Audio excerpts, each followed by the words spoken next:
Casually walking home from school, two high schoolers named Taichi and Rin experience something out of the ordinary. A magic circle appears under Taichi's feet, which then begins to engulf him. Taichi pushes Rin away from him to avoid her from getting involved, but, from her own will, she hangs on to Taichi and both of them surprisingly vanish into thin air. As soon as Taichi and Rin awaken, both find themselves in a foreign land totally different to the world they had come from. Still in the middle of deciphering, they are attacked by a gruesome meat-eating horse, with a horn growing on top of its head. In order to save Rin, Taichi decides to lure the monster and sacrifice himself. Thankfully, help arrives in the shape of some passing adventurers who rescue them and share some food, which helps them to settle down. After having a relaxing chat with the adventurers, Rin and Taichi decide to pursue the same occupation to survive.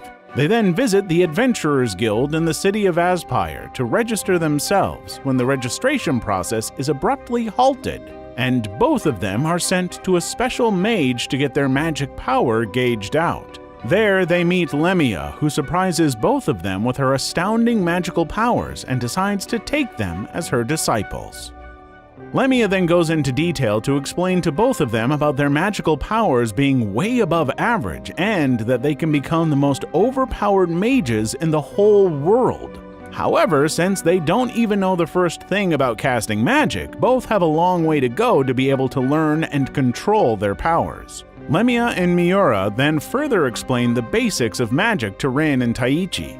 They explain that there are 4 types of elements that can be casted by mages, which include earth, wind, fire, and water, and the power of these elements originate from the spirits who are higher level of beings and never sighted by humans. Taichi, however, is different from an average mage and is classified as a sorcerer or a summoner, who is someone able to form a contract with a spirit himself and command them to his wish. With that, Lemia and Miura start teaching both of them magic.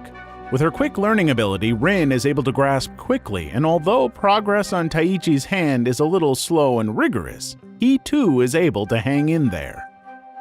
3 weeks pass after Rin and Taichi began their training, and they are able to become full-fledged adventurers, able to wield their powers at will. Sitting peacefully having breakfast, they receive a message from the guildmaster who asks them for a quest regarding investigating some goods getting attacked and smuggled into the slums. But apparently the quest is not as simple because there have already been 2 failures with adventurers gone missing.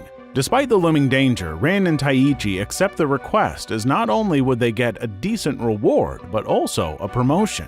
As both head towards the mission, they first hit a bar but get no useful information out of there.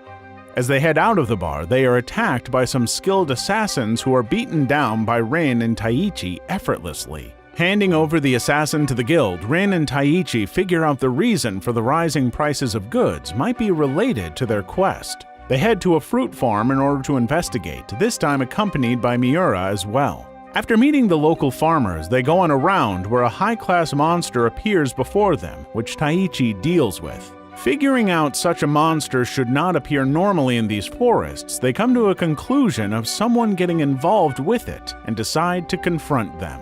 The following day, they set out again and find some petty thieves stealing fruit who are disciplined and captured quickly. That is when Taichi and gang are able to pull out the mastermind behind all the commotion. Disguised as a farmer, Kasim reveals his identity of being the perpetrator behind the attacks and brings another companion out with him. The fierce battle between both parties begins with Taichi taking a massive beating from Kasim due to his inability to attack the beast summoned by the former. Meanwhile, Rin and Miura are able to defeat their opponent despite going down once. Taichi is utterly beaten and captured by the enemy, who demands surrender. Refusing to give up, Taichi hears a voice in his head, suddenly jolting him with strength, and he unleashes a huge gust of wind. With that, he is able to crush Kasim, who flees in fear after losing an arm to Taichi's attack. As Taichi wakes up after falling unconscious from his last battle, he finds himself at Lemia's house. Taichi then proceeds to narrate Lemia about what happened at the battlefield, which totally shocks her, as she confirms Taichi's element and his status of being a summoner. With that, Taichi heads towards the town to take a breather when he finds an astoundingly beautiful lady getting hit on by some ruffians. He rescues the young lady, and to his surprise, she is the assassin he had captured on his previous quest. Fatefully, both join hands to solve the same quest that had been unresolved and move in to investigate. On the other hand, enjoying the festival, Rin and Miura are attacked by Grammy and her forces, who are able to capture Miura. Enraged by the underhanded tactics of the enemy, Rin heads to rescue Miura, which she does very swiftly. That is when a mysterious man appears and warns Rin about the city getting attacked soon by a horde of monsters. With their investigation, Taichi and Anna reach an underground cellar where they discover unhatched goblin eggs and 2 children over them. They introduce themselves as Milo and Mello and tell them about their plan of letting the goblins loose on the city, which both of them do right after. But the goblins turn on the girls as well, and Taichi has to save them all. Meanwhile, the adventurers prepare for the imminent battle at the request of the guildmaster, and Rin comes forward with a sound plan. The battle begins in the morning, and Rin uses her master plan by casting a huge explosion with 3 different elements, which destroys and slows down the enemy, making it easier to attack. With that, the battle formally begins with the adventurers taking monsters down left and right. With victory looking imminent, the red crimson ogres show to disturb the balance of power, giving monsters the advantage. Rin frantically tries to turn the tide of the battle, but is powerless against the ogres and gets nearly pulverized, but that is when Taichi makes his heroic entrance to save the day. With the appearance of Taichi, everyone is able to relax as he is able to beat several of the giant ogres, which no one was able to take on. As the battle rages on, Taichi is able to best all the giant ogres. However, another daunting enemy in the shape of a twin-headed dragon appears before Taichi. Left with no other choice, Taichi decides to face the dragon alone. But between his battle with the dragon, he gets interrupted as Anna shows up out of nowhere, clueless about how she got there. That is when the dragon unleashes a giant fireball and directs it toward Taichi, which ends up fatally wounding Anna in the process, who succumbs to death shortly. Enraged beyond control at his powerlessness, Taichi once again borrows the power of the wind spirit and is able to thwart the dragon. After mourning Anna's death, Taichi and the gang decide to relax at Lamia's house when they suddenly get summons from the king of Wenifix. Soon after they leave for the city of Wenifix, information is exchanged about a possible civil war breaking out in the capital. After reaching Wenifix, they soon realize how bad things are starting to look and head straight towards the castle. Their meeting with the king starts as he requests Lamia and the party to help subdue the enemy forces, to which Lamia agrees on some conditions.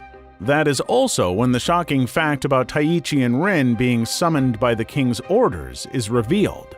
To be exact, the princess was the summoner who also promised to return them to their world at all costs. To bolster the confidence of the troop, a mock battle between the Supreme Commander and Taichi is held, with which Taichi wins the support of the rest of the soldiers.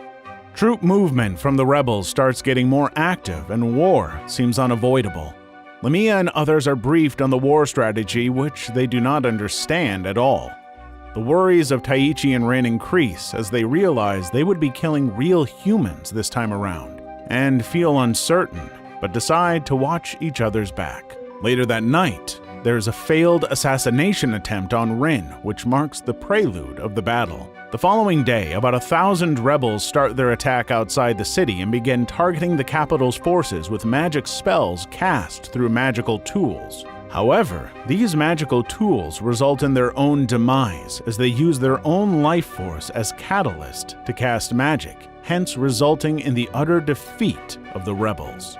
With their important contributions in the battle, Lamia and the rest receive some new weapons from the royal treasury for them to do even better in the upcoming war. Deciding to take a stroll in town, Taichi discovers he is being revered as a hero in town and everyone is relying on him.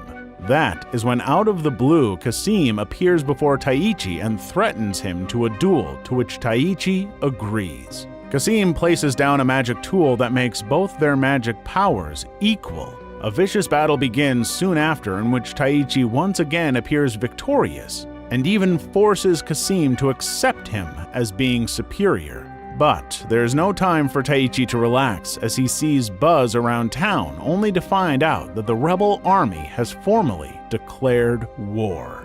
The final battle between the rebel and the royal army begins the day after, with both sides going all out. Lamia and the rest encounter many tough foes but are able to defeat them, giving an advantage to the royal army. On the other hand, Taichi goes past all the defenses to reach the leader of the rebel army in order to negotiate a ceasefire, but he is unsuccessful in doing so. That is when the commander of the rebel army shows his real colors and casts a forbidden spell on the battlefield, by which he is able to control the minds of all the soldiers affected by the spell. Bloody Rhapsody was the biggest battle remembered in the history of humanity, and this spell was the exact repeat of what had occurred 200 years ago. Everyone remaining on the battlefield starts attacking the berserk soldiers and do their best to stop them, but the situation gets bleak by every passing minute. Taichi takes it upon himself to solve this mess, even if it means sacrificing himself, but Ariel stops him,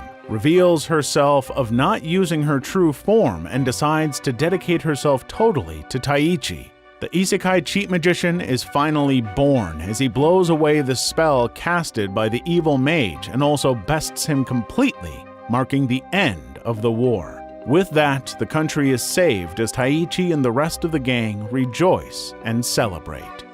The end.